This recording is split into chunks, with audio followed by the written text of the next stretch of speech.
সদ্য গ্র্যাজুয়েশন শেষ করা ছেলেটি এসে বলল বাবার কাছে, বাবা জীবনের মূল্য কি?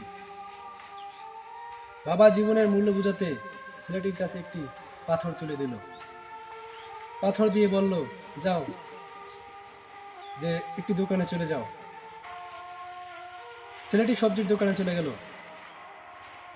সবজির দোকানদার পাথরটিকে দেখে বলল, এই পাথরের মূল্য তো কেবল 2 ব্যাগ সবজি। ছেলে সবজির ব্যাগ নিয়ে বাবার কাছে চলে আসলো। ছেলে বাবাকে জিজ্ঞেস করলো, বাবা জীবনের মূল্য কি তাহলে এই 2 ব্যাগ সবজি? বাবা বলল, না।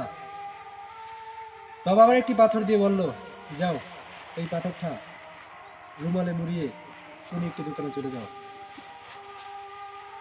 ছেলেটি একটি চালের দোকানে গেল।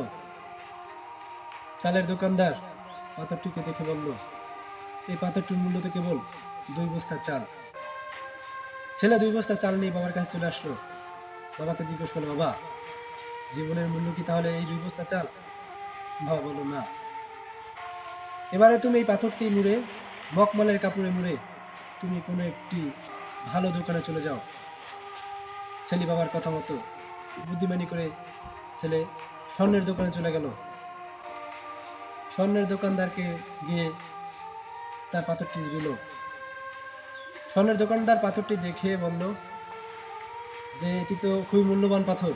স্বর্ণের দোকানদার সম্পূর্ণ স্বর্ণের দোকানটাই দিয়ে দিল। গল্পের ছলে হলো এটাই সত্য যে আপনি আপনাকে কিভাবে উপস্থাপন করবেন এবং কোথায় উপস্থাপন করবেন, এটা ধারাই বোঝা যায় আপনার জীবনের মূল্য। তাই তো আমি মাঝে মাঝে বলি, আপনিও ঠিক ওই পাথরের মতো নিজেকে প্রেজেন্ট করবেন কোথায়, এটা সম্পূর্ণ ডিপেন্ড করে আপনার সারা জীবনের মূল্য। হয়তো আপনি এখনও আপনার বাসায় সাকসেস হননি অথবা সাকসেস জার্নিতে আছেন। আপনি যদি কিছু নির্দিষ্ট মানুষের সাথে মিশে নিজেকে ঠিকভাবে উপস্থাপন করেন, প্রভাদের মতো কার সাথে ঘুরছি, কারা আমার আশপাশে আছে, এভাবে যদি নিজেকে সঠিকভাবে উপস্থাপন করতে পারি, তাহলে ওই পাথরের থেকেও আপনার জীবন বেশি মূল্যবান হবে। না হয়তো ওই 2 ব্যাগ সবজির মতো বা 2 বস্তা চালের মতো আপনার জীবনকেও কিনে নিয়ে যাবে। অসংখ্য ধন্যবাদ এতক্ষণ আমার সাথে থাকার জন্য।